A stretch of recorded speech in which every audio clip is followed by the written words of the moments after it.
Aê, tudo bem com vocês? Aqui é o Pro Wesley, essa é a nossa 7ª aula do curso de Biologia Molecular e hoje a gente continua aqui comentando sobre os processos de mutação gênica. No entanto, hoje a gente vai comentar especificamente das consequências dos processos mutacionais. Vamos lá? Pessoal, pensando aqui nas consequências diretas do processo mutacional, é importante nós termos aí bem definido que as mutações elas podem ser alocadas em 3 aspectos. Quanto? Primeiro, essa mutação ela atuou em nível de alteração do DNA? Ela vai receber uma classificação aqui dentro desse escopo. A alteração ocasionada por essa mutação foi a nível de proteína codificada? Então aqui recebe uma outra classificação, um outro olhar. Essa mutação ela aconteceu a nível fenotípico, então aqui ela tem uma outra classificação. E aí eu quero que vocês entendam que existem algumas distinções entre a mutação ter ocorrido a nível de DNA, a nível proteico ou a nível fenotípico, certo? Vamos lá, jovenzinho. Quando a mutação ela acontece a nível de DNA, é importante nós destacarmos que ela pode ser de 2 tipos. Elas podem ser adição ou deleção de bases, que é os indels, a gente já comentou disso aqui na aula anterior, ou elas podem ser aqui mutações de ponto. O que é uma mutação de ponto? É a substituição de nucleotídeo por outro nucleotídeo. E essas mutações de ponto elas podem ser transições, ou seja, é quando você tem uma substituição de uma purina por outra purina, ou de uma pirimidina por outra pirimidina. Ou você pode ter uma transversão. E a transversão é um contexto no qual você troca uma purina por uma pirimidina ou uma pirimidina por uma purina. Então vamos lá, jovenzinho, para não ter dor de cabeça e nenhum tipo de dúvida com isso. Quando a gente pensa em processo de mutação a nível de DNA, pode ser por adição ou perda de bases, que nós chamamos de indels, ou pode ser uma mutação de ponto. E essa mutação de ponto, entendam que nada mais é do que a substituição de um nucleotídeo por outro. E essa substituição ela pode ser do tipo transição, no qual você tem a substituição de uma purina por outra purina, ou seja, ao invés de você ter uma adenina, você substitui ela por uma outra base aí nitrogenada, que no caso seria a guanina, certo? Porque aqui não se lembre, A e G são purinas, T e C são pirimidinas, certo? E a transversão é quando você troca uma purina por uma pirimidina. Beleza? Então vamos lá. E além disso, é importante ser destacado que essas mutações elas podem ser diretas ou reversas. O que é isso aí de maneira bastante simplificada? Mutações do alelo selvagem são denominadas como mutações diretas. E mutações do alelo mutante que o revertem para a condição aí selvagem são denominadas como mutações reversas ou retromutações, certo? Então, o que seria isso aqui? Uma condição na qual você tem aqui o ATA sendo substituído por AGA, ou seja, você substitui o T pelo G, formando agora tirosina e serina, como aí os aminoácidos correspondentes, você tem aqui uma situação de mutação direta. Agora, quando você tem a serina, que é codificada pelo AGA, sendo aqui formado o ATA, que está responsável pela tirosina, nós temos uma mutação reversa, certo? Vamos lá, simplificando. Na situação na qual você tem mutação no alelo selvagem, mutação direta. Numa situação na qual você pega o alelo agora mutante e simplesmente transforma ele no alelo selvagem, você tem uma retromutação ou mutação reversa, certo? A mutação a nível proteico ela pode gerar 4 grupos de efeitos. Mutações silenciosas, mutações de sentido trocado, mutações sem sentidos ou mudança de matriz de leitura. E a gente vai dissecar aí quem é quem. Vamos lá. Mutações silenciosas. A mudança aí, essa alteração, essa mutação, altera um córdon para outro córdon que vai codificar o mesmo aminoácido. Então, consequentemente, se eu troco aí um córdon por outro córdon que codifica o mesmo aminoácido, eu não tenho alteração na proteína, certo? Pode ocorrer aí a diminuição na expressão da proteína devido a uma preferência por códon aí em uma determinada espécie. O que significa isso daqui? De maneira simplificada, é quase que equivalente a vocês imaginarem que existe aí, pelas mais diferentes espécies, preferências por determinados córdons para fazer aí a expressão de uma proteína. Então, a gente chama esse córdon aqui de córdon usage, tá? E aí, consequentemente, embora eu não altere a proteína, eu posso ter uma diminuição na sua expressão, ou seja, eu vou produzi-la menos, tá bom? Você pode também ter uma mutação que a gente chama de mutação de sentido trocado. O que significa isso aqui de maneira bastante simplificada? Você altera um córdon de um aminoácido para um córdon de um outro aminoácido aí, aleatório. Se o aminoácido substituído é do mesmo grupo funcional aí do original, a função da proteína geralmente não é comprometida.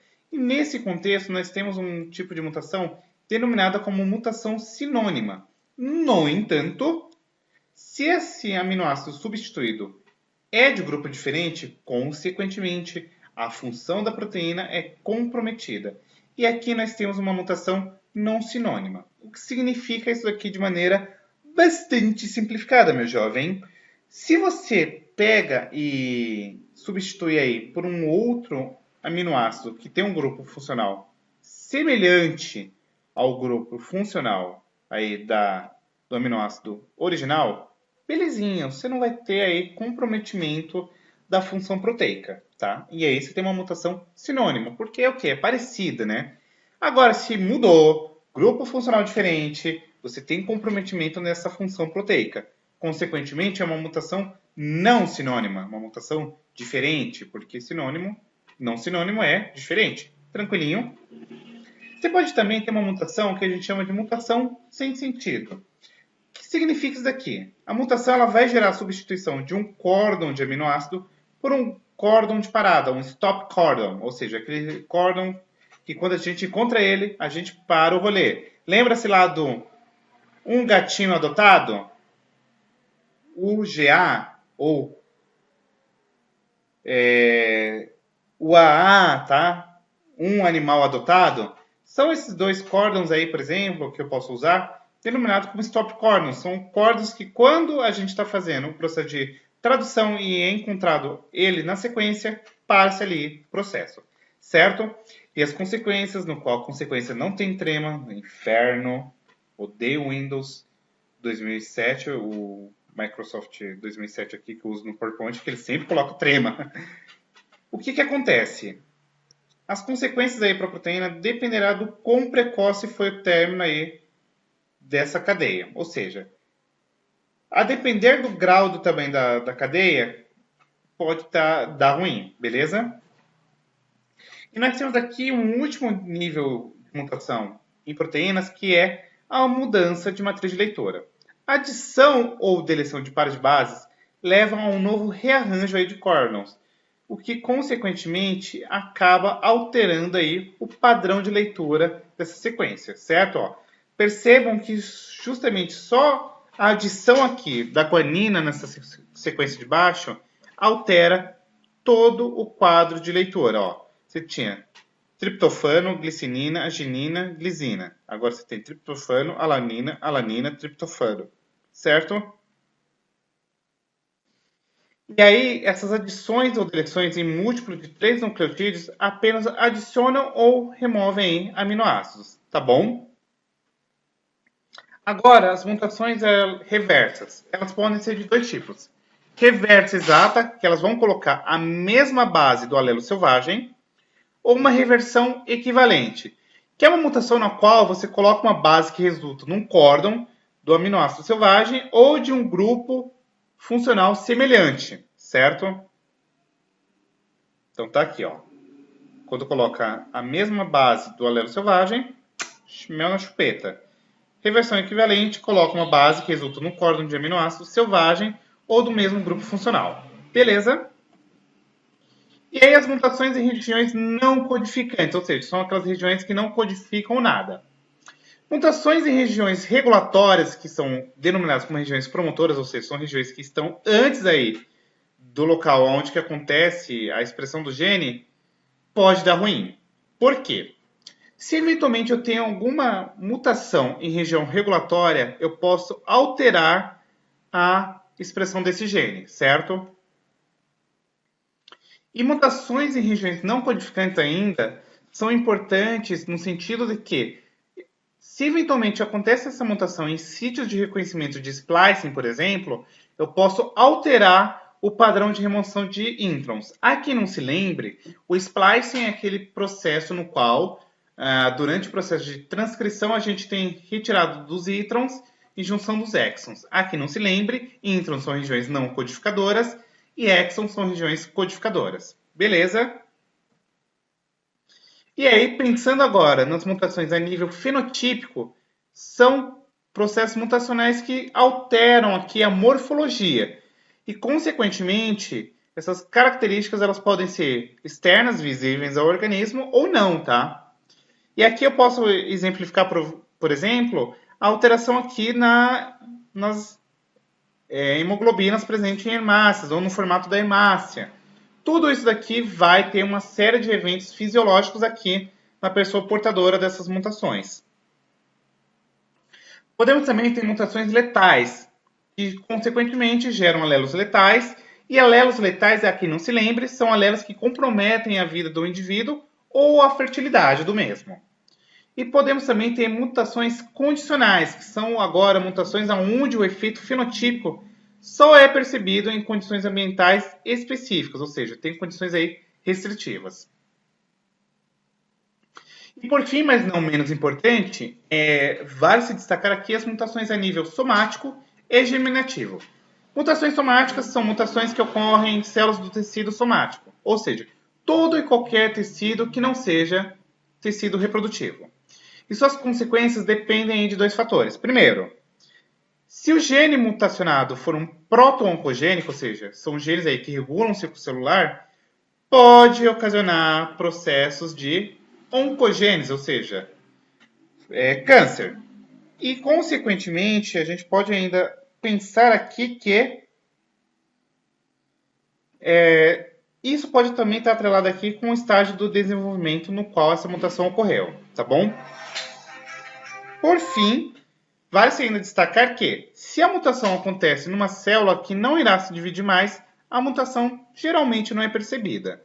Agora, se ela acontece num tecido onde vai acontecer divisão celular, isso dá ruim, que é o caso aí do câncer, beleza? Outro detalhe interessante a ser destacado é que essa mutação ela não é herdada, tá bom? E por fim, para encerrar nossa aula, nós temos aqui as mutações germinativas, ou seja, são mutações que acontecem somente em células formadoras de gametas. São mutações herdáveis porque estão atreladas com gametas. E, consequentemente, os gametas gerarão aí indivíduos mutados. As consequências dessa mutação são evidenciadas aí na prole. E mutações germinativas, elas são detectadas em indivíduos afetados sem histórico de alteração na família, geralmente aí condições dominantes. Se são recessivas, aparecem fenotipicamente quando acontece aí endocamia. E por fim, para destacar aqui, vale se destacar que, nossa, só eu para soltar essas garfas. Mutações no cromossomo X são facilmente detectadas, porque aí acontece o caso de hemizigose em homens. Belezinha? Pessoal, essa é a nossa 7ª aula. E na próxima aula a gente vai agora adentrar no mérito do processo de regulação gênica. Primeiro, em